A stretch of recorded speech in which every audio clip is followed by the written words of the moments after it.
केंद्रीय बजट को लेकर सोमवार को भाजपा कार्यालय पर प्रेस वार्ता आयोजित की गई, जिसमें सांसद गजेंद्र पटेल ने बजट को पीएम के 2047 को लेकर चलाए जा रहे विजन को ध्यान में रखते हुए बनाया हुआ बजट करार दिया है। सांसद ने कहा कि 12 लाख रुपए तक आयकर छूट से मध्यम वर्ग को आर्थिक लाभ मिलेगा।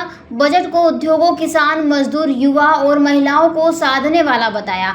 उन्होंने केंद्र सरकार के बजट की सराहना करते हुए बजट को देशहित में बताते हुए कहा कि वेतनभोगी करदाताओं के लिए यह सीमा 75,000 रुपये की मानक कटौती के कारण 12,75,000 रुपये होगी।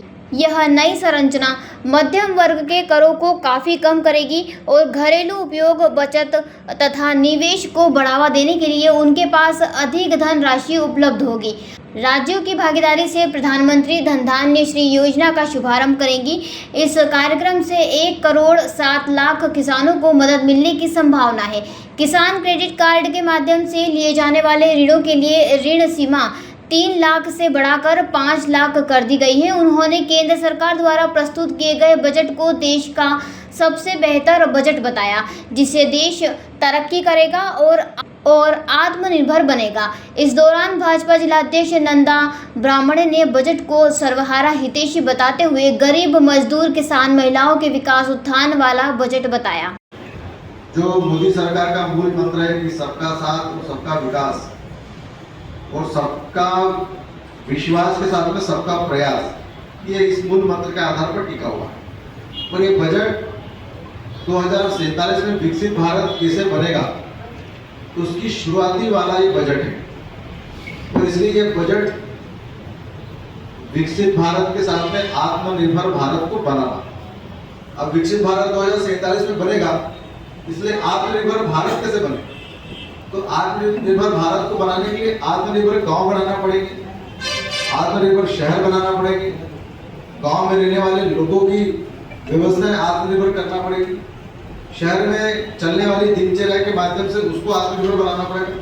ये तमाम प्रकार का स्केल इस बजट में शुरुआती में किया गया है। अगर हम उदाहरण के तौर पर देखें कि पिछले 10 वर्षों में मोदी सरकार ने विकास के ट्रैक रिकॉर्ड ये तमाम प्रकार के तोड़ दिए। अब तोड़े कैसे हैं, जैसे अगर हम बात करें कि पहले निश्चित तौर पर वर्ष 2025 और वर्ष 2026 का केंद्रीय बजट अभी पार्लियामेंट में रखा गया है। ये बजट युवाओं के लिए, महिलाओं के लिए, दलितों के लिए, किसानों के लिए, आदिवासियों के लिए विकास का बजट है। निश्चित तौर पर 2047 में विकसित भारत कैसे आत्मनिर्भर भारत बने, उसके समतुल्य बजट रहा है। इसमें तमाम प्रकार के प्रावधान किए गए हैं। गाँव विकास को लेकर शहरों का विकास, लोगों की आमदनी बढ़े, इनकम टैक्स उनको कम लगे और उनकी आमदनी में किस प्रकार से नवाचार हो सकता है, ये तमाम प्रकार की बातों का इस बजट में ध्यान रखा गया है। और निश्चित तौर पर जनता ने बजट को स्वीकार किया है। कुछ दिन पहले ही, बजट के पहले ही दिल्ली का जब आम चुनाव हुआ, उसमें इस बजट का असर देखने को मिला। दिल्ली में भारतीय जनता पार्टी की सरकार बनी, मध्यम और गरीब लोगों ने भी खुलकर भारतीय जनता पार्टी को वोट दिया है। तो भारतीय जनता पार्टी की दिल्ली में सरकार बनी, इसलिए बजट देश के हित में रहा है। आने वाले विकसित भारत में आज जैसे देश पर शासन कर रहे हैं कांग्रेस पार्टी की घोषणा दिल्ली में देखने को मिली है, तो वहाँ पर उसे हार का सामना करना पड़ेगा। यहाँ तक एक सीट भी नहीं है।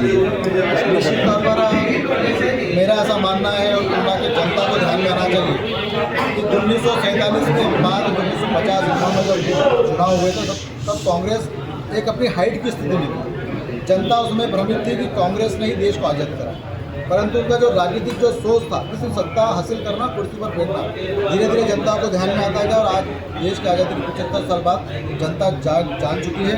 झूठे कितने भी भ्रम कांग्रेस फैला दे, कितने भी लालच के मोटले हमको दे दे, जनता अब जान चुकी है। उनको मालूम है कि अब विकास, विकसित और विश्वास की बात कोई कर सकता तो मोदी जी कर सकते हैं। मोदी जी के प्रति जनता ने विश्वास दिल्ली में व्यक्त किया। कांग्रेस हारी। कांग्रेस जो पहले उच्च स्तर पर थी, आज 0 पर है और आने वाले समय में लोकसभा में भी 0 पर आने वाली है। आपने कहा वोट का जो बॉर्डर से ज़्यादा वोट के पास, बिल्कुल सही बात है। मुझे लगता है कि आप सब लोग उससे जुड़े हुए हैं। हमारे कई मुस्लिम भाई भी पत्रकार साथी हैं, इस बात को अच्छी तरह समझते हैं कि वक्फ बोर्ड की जो विषय है, वो उसका जो लाभ मिलना चाहिए वो समाज के लोगों को मिलना चाहिए। शिक्षा के क्षेत्र में, स्वास्थ्य के क्षेत्र में, तमाम प्रकार की चीज़ें हैं। तो जो जिस कारण से वक्फ बोर्ड बनता है, जिस कारण से चीज़ें बनती है, उसका निराकरण होना चाहिए। इस कारण से उस पर निर्णय होना चाहिए, इसलिए वो भी न्यायिक निर्णय रहेगा, आपके समाज के अनुरूप ही रहेगा। मुस्लिम समाज का जो सोच है उसके अनुरूप ही वक्फ बोर्ड के निर्णय भी होंगे। निश्चित तौर पर मोदी जी सबका साथ और सबका विकास करती है। इसमें हिंदू, मुस्लिम, सिख, ईसाई कोई भी वर्ग हो, सबको समानता से व्यवहार करने का अधिकार है। इसलिए जो न्यायिक हो सकता है उस पर निर्णय होगा। मुस्लिम बहनों के लिए अगर 3 तलाक का निर्णय अगर भारतीय जनता पार्टी की सरकार ने लिया कि वो भी हमारी बहन है, ऐसा न्याय का काम वक्फ बोर्ड में भी भारतीय जनता पार्टी करेगी। खरगोन से अबरार पठान की रिपोर्ट।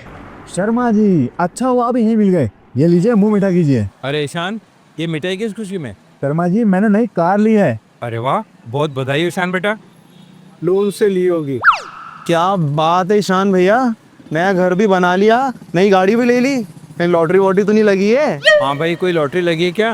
अरे नहीं, ये तो बाप जी ऐसे ब्लॉक्स का कमाल है। बापजी ब्लॉक्स? वो कैसे?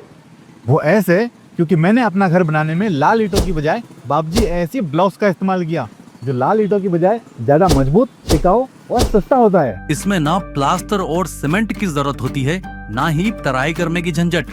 और लाल ईंटों के मुकाबले ऐसी ब्लॉक्स के इस्तेमाल से 5 गुना तेजी से निर्माण हो जाता है और मकान बनाने की कुल लागत में 40% तक की बचत भी हो जाती है। तो बाकी बचे हुए पैसों से मैंने नई कार ले ली, तो हुआ ना डबल फायदा। भैया कहाँ मिलेगा बापजी एसी ब्लॉक? अब आप भी बनाए अपने सपनों का घर बापजी एसी ब्लॉक्स के साथ। बापजी एसी ब्लॉक्स, स्टील से मजबूती।